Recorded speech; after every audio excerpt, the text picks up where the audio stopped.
Ladies and gentlemen, good evening. It is my hope and prayer that this video is going to find you guys in good health. Personally, I'm fine. Kisumu is also fantastic. Maybe you could let me know where you're watching the video from.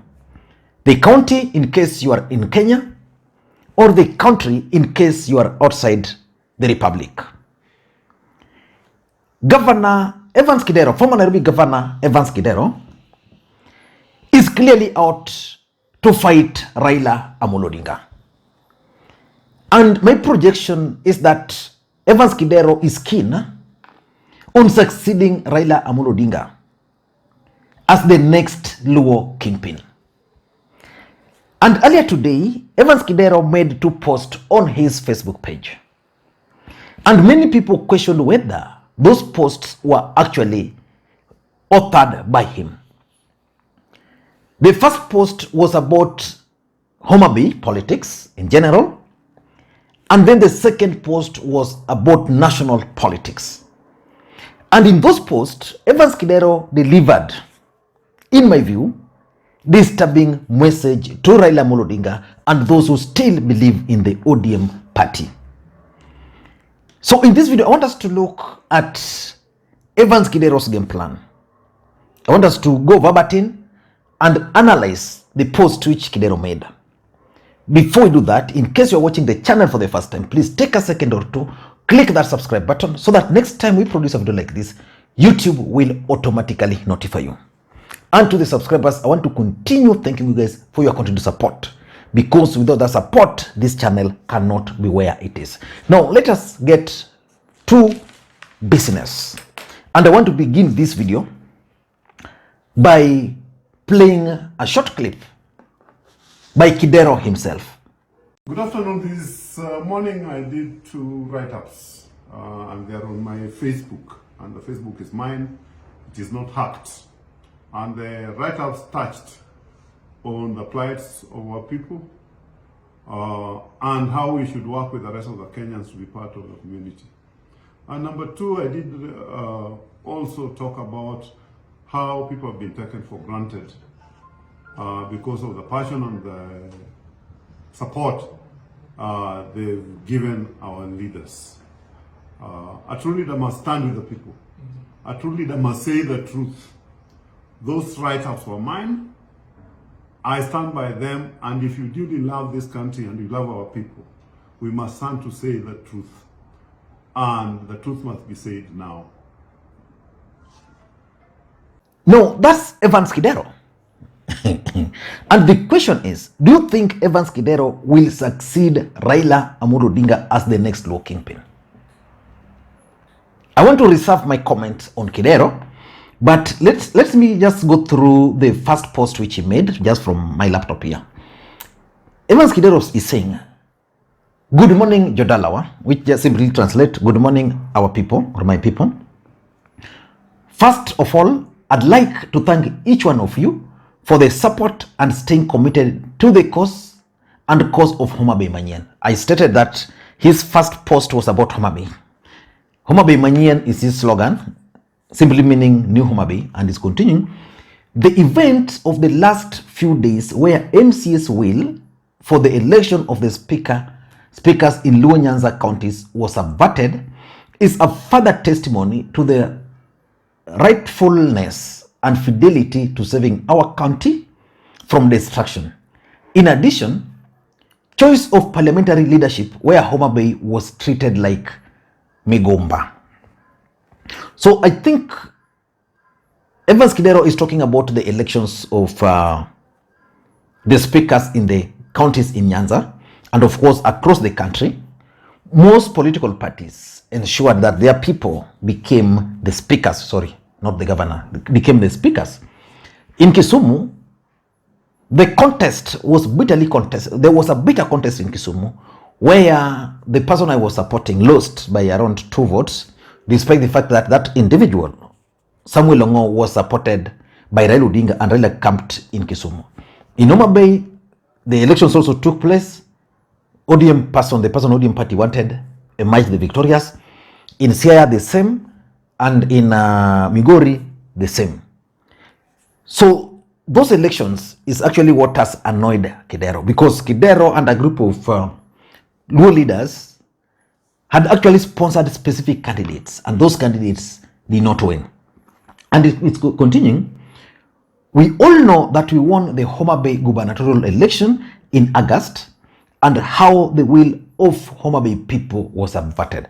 I don't want to talk about whether Kidero won or lost in Homa Bay, but personally I was supporting Gladys, and I strongly believe that Gladys won.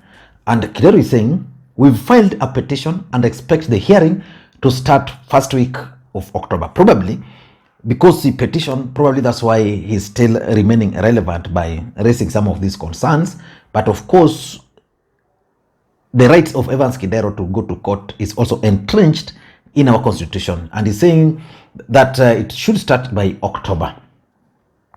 It's continuing. The evidence of electoral violation and malpractice are overwhelming, and we leave that to the wheels of justice and to make a determination.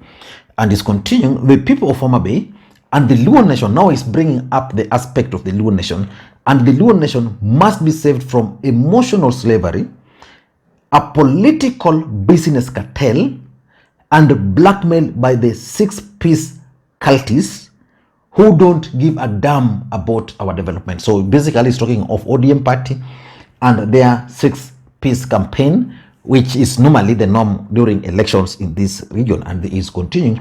The Homa Bay Manya leadership is consulting and discussing with like-minded Kenyan leaders for us to be part of the national agenda. No, that's the main thing. That's the bone of Kidero's statement, that Homa Bay Manyan leadership, basically meaning Kidero, is in discussion with like-minded Kenyans so that they can be part of national agenda.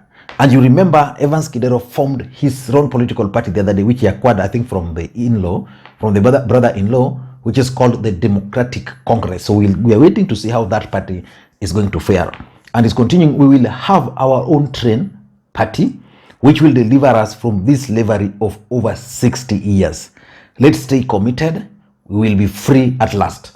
So that post was actually designed to address the people of Homa Bay.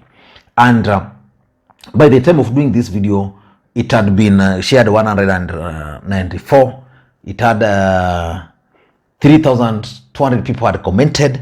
It had 5,000 likes. Now, that was the first post. And then people started questioning whether that was made by Kidero. Then, Babu Owino caused that particular storm, and it became a discussion in this country. And after that, this is what Evans Kidero posted. And for me, I think Kidero has a clear strategy on how he's going to move forward with his mission of kicking Raila Odinga out of Nyanza politics. He's saying, let's understand where Babu is coming from.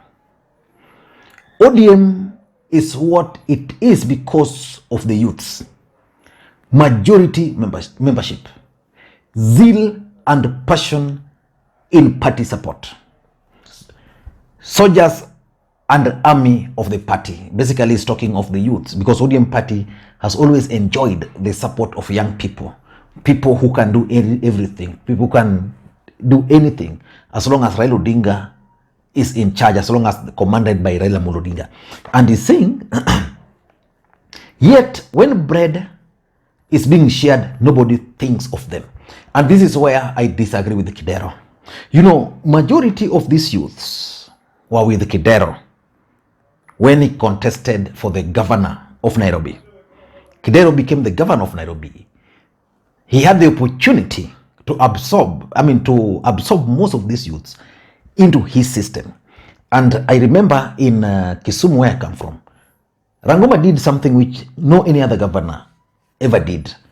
He ensured that majority of these youths were absorbed into the county, and most of them are working as askaris up to now. Kidero never bothered about these youths. So when it's about talking about the youths of the party, of who supported him, I don't think he has the right. But again, he is raising a serious issue here. Most of these people are normally forgotten when the cake is there. And is continuing. It's not just what has happened in choice of parliamentary leadership, but even in nomination to county assemblies. I don't think when Kidero talks about parliamentary leadership, I don't think that has happened. I don't think it's yet to happen. And he's saying, wow, Kevin, Homa Bay ODM youth leader, tears haven't dried. There is an animal called Njiri, very forgetful. So he's mentioning wow, Kevin. That was one of the feared youth leaders from Homa Bay who was promised nomination.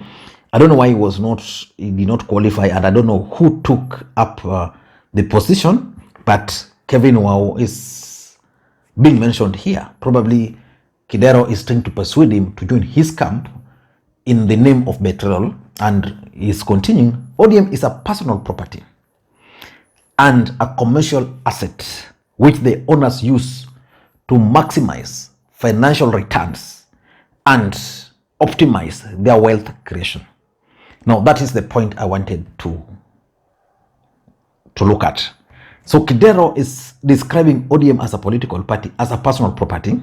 Of course, all political parties are personal properties of their owners. UDA is a personal property of Ruto. The new party, Democratic Congress, the moment Kidero will have control over it, will be his personal property. ODM is a personal property of Raila Odinga, as much as it's a mass movement. If Raila Odinga were to leave ODM today, we will not have ODM.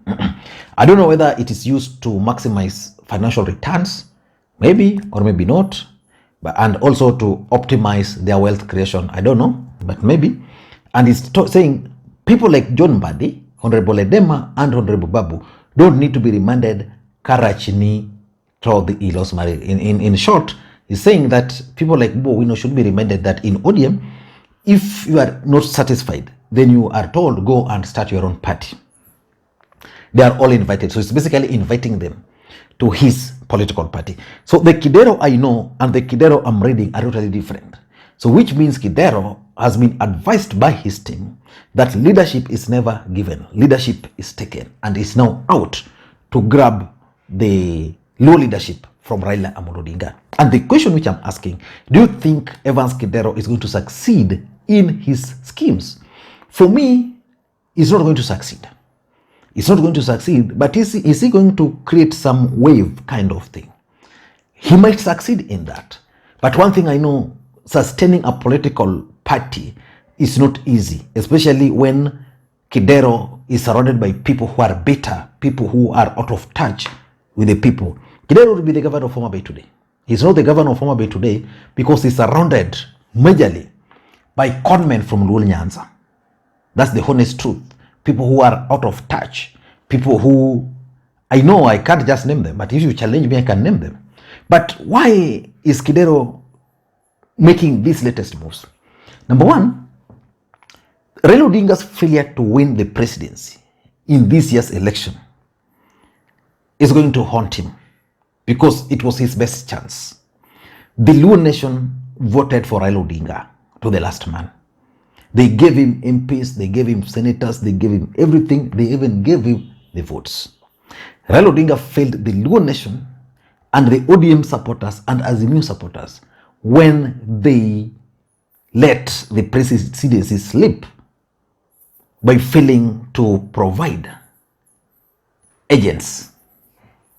So that failure by Raila Odinga to win the presidency is why people like Evans Kidero are now talking the way they're talking. If Raila Odinga had won the presidency, I can tell you Kidero will be around Capitol Hill looking for a job from Raila Odinga.